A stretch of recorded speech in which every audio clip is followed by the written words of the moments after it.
4 ദിവസത്തെ ഇടവേളയ്ക്ക് ശേഷം നിയമസഭാ സമ്മേളനം വീണ്ടും ഇന്ന് പുനരാരംഭിച്ചു.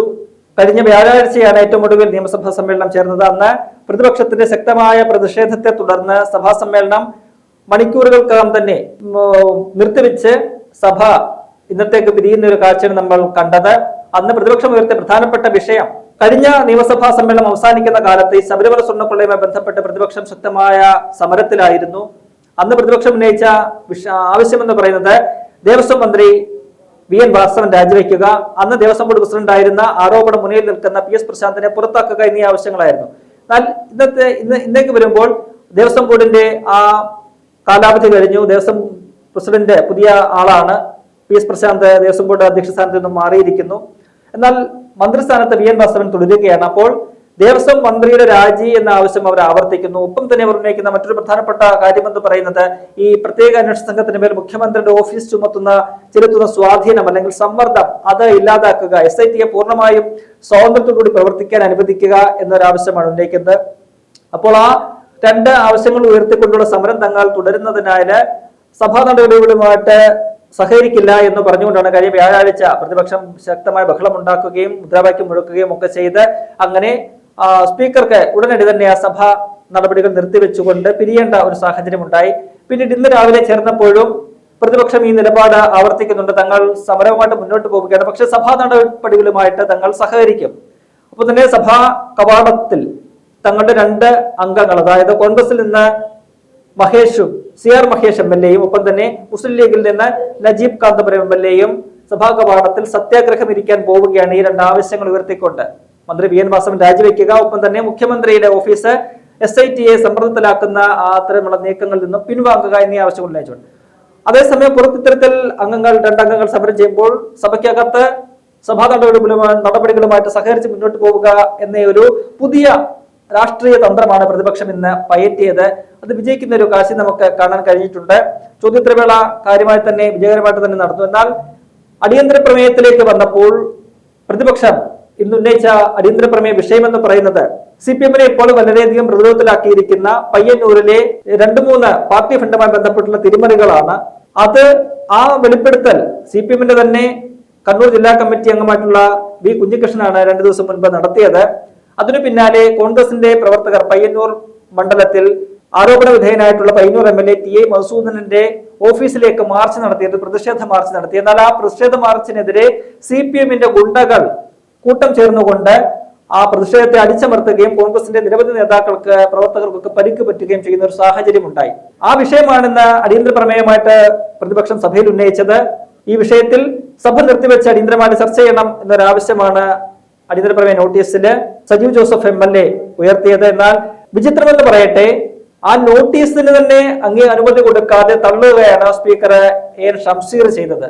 സാധാരണഗതിയിൽ പല അടിയന്തര പ്രമേയങ്ങളും അതിന് അവതരണാനുമതി കൊടുക്കാറുണ്ട്. തുടർന്ന് അവതരണം നടത്തി മന്ത്രിമാരുടെ മറുപടികൾക്ക്, ബന്ധപ്പെട്ട വകുപ്പുകളുടെ മന്ത്രിമാരുടെ മറുപടികൾക്ക് ശേഷം അടിയന്തരം പ്രമേയ ചർച്ചയ്ക്കുള്ള അനുമതി നിഷേധിക്കുകയാണ് പതിവ്. എന്നാൽ ഇവിടെ സ്പീക്കർ ആ അവതരണ അനുമതി തന്നെ നിഷേധിച്ചു.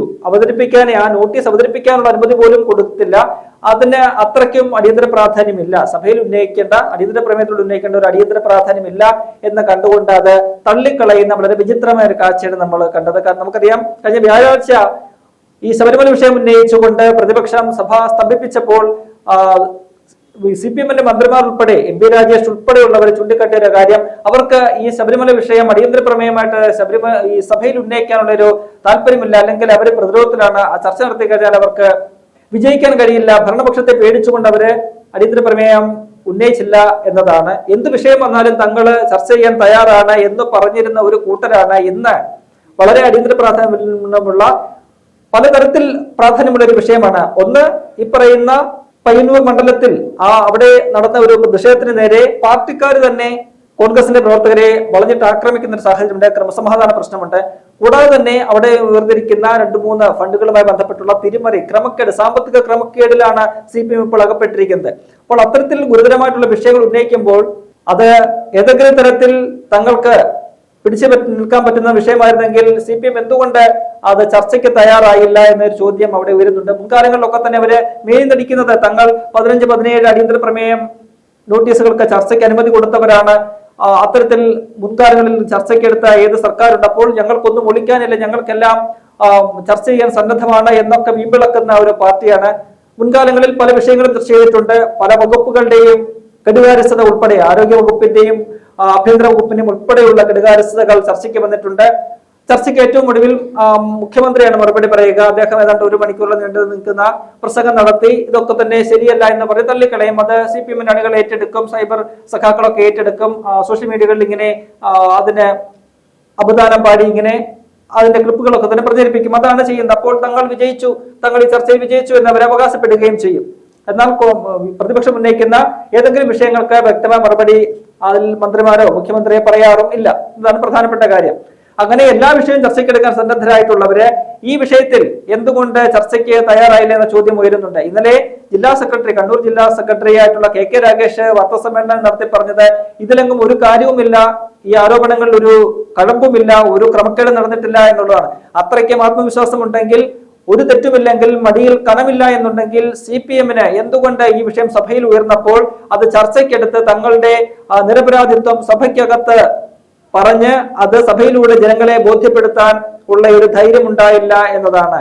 നമുക്കറിയാം, ഏതെങ്കിലും തരത്തിൽ പിടിച്ചു നിൽക്കാൻ എന്തെങ്കിലും ഒരു വിഷയം ഉണ്ടായിരുന്നു എന്നുണ്ടെങ്കിൽ ഇന്ന് അവർ ആ വിഷയം ചർച്ചയ്ക്ക് എടുക്കുമായിരുന്നു, അതിന് സന്നദ്ധമാകുമായിരുന്നു. കാരണം ഇന്ന് ഈ വിഷയത്തിന് മറുപടി പറയേണ്ടി വരിക ആഭ്യന്തര വകുപ്പിനെ കുറിച്ചാണ്. അപ്പോൾ മുഖ്യമന്ത്രിയാണ് മറുപടി പറയേണ്ടി വരിക. മുഖ്യമന്ത്രിക്ക് ഈ വിഷയത്തിൽ ഉത്തരം മുട്ടുമെന്ന് ഉറപ്പായതുകൊണ്ട് പ്രതിപക്ഷം ശക്തമായ വിമർശനങ്ങൾ ഉന്നയിക്കും പ്രതിപക്ഷത്തിന്റെ ചോദ്യങ്ങൾക്ക്. കാരണം CPM-ന്റെ ഒരു മുൻ അംഗമായിരുന്ന അദ്ദേഹത്തെ ഇന്നലെയാണ് പുറത്താക്കിയത്. ഈ ചോദ്യങ്ങളുടെ പേരിൽ, ഈ ആരോപണങ്ങളുടെ പേരിൽ ഇന്നലെയാണ് പാർട്ടി പുറത്താക്കുന്നത്. ഇന്നലെ വൈകിട്ട് വരെയും അദ്ദേഹം ഒരു CPM-ന്റെ അംഗമായിരുന്നു. 50 വർഷക്കാലത്തെ പ്രവർത്തന പരിചയമുള്ള ഒരു നേതാവാണ് അദ്ദേഹം. കണ്ണൂരിലെ ജില്ലാ കമ്മിറ്റി അംഗമായിരുന്നു.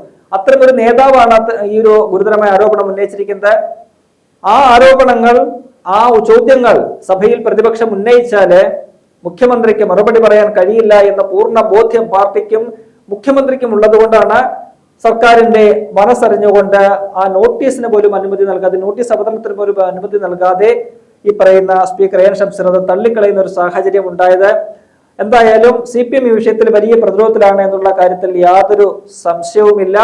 അത് വ്യക്തമാക്കുന്നതാണ് ഇന്നത്തെ സഭയിലെ അടിയന്തര പ്രമേയവുമായി ബന്ധപ്പെട്ടുള്ള നോട്ടീസ് തള്ളിയതിലൂടെ നമുക്ക് മനസ്സിലാക്കാൻ കഴിയുന്നത്. എന്തായാലും കോൺഗ്രസ് ഈ വിഷയത്തിൽ ശക്തമായ പ്രതിഷേധവുമായിട്ട് മുന്നോട്ട് പോകാൻ തീരുമാനിച്ചു. ഇന്ന് അടിയന്തര പ്രമേയ നോട്ടീസിന് അവതരണാനുമതി തന്നെ നിഷേധിച്ചതോടെ പ്രതിപക്ഷം ഇന്നത്തെ സഭാ നടപടികളെല്ലാം തന്നെ ബഹിഷ്കരിച്ചുകൊണ്ട് പുറത്തു വരുന്ന ഒരു കാഴ്ചയാണ് നമുക്ക് കാണാൻ കഴിയുന്നത്. പുറത്ത് ഈ പറയുന്നത് പോലെ CR മഹേഷ് MLA-യും നജീബ് കാന്തപുരം MLA നടത്തുന്ന സത്യാഗ്രഹ സമരം, ശബരിമല സ്വർണ്ണക്കൊള്ളയ്ക്കെതിരായ സമരം ശക്തമായിട്ട് മുന്നോട്ട് കൊണ്ടുപോവുകയും ചെയ്യുകയാണ്. അങ്ങനെ സഭയ്ക്കകത്തും പുറത്തും ശക്തമായ പ്രക്ഷോഭങ്ങളിലൂടെയാണ് പ്രതിപക്ഷം കടന്നു പോകുന്നത്. നിയമസഭാ തെരഞ്ഞെടുപ്പ് അടുത്തിരിക്കെ ഭരണപക്ഷത്തെ മുൾമുനയിൽ നിർത്തുന്ന ഓരോ വിഷയങ്ങളിലും അത് തങ്ങളുടെ നിലപാടുകൾ ശക്തമായി ഉന്നയിച്ചുകൊണ്ട് ഭരണപക്ഷത്തിനെതിരെ ആഞ്ഞടിക്കാനുള്ള ഓരോ അവസരവും ശരിയായി തന്നെ വിനിയോഗിച്ചുകൊണ്ട് മുന്നോട്ട് പോകുന്ന ഒരു പ്രതിപക്ഷത്തെയാണ് നമുക്ക് കഴിഞ്ഞ ആഴ്ച മുതൽ, ഈ നിയമസഭാ സമ്മേളനം തുടങ്ങിയത് മുതൽ നമുക്ക് കാണാൻ കഴിയുന്നത്.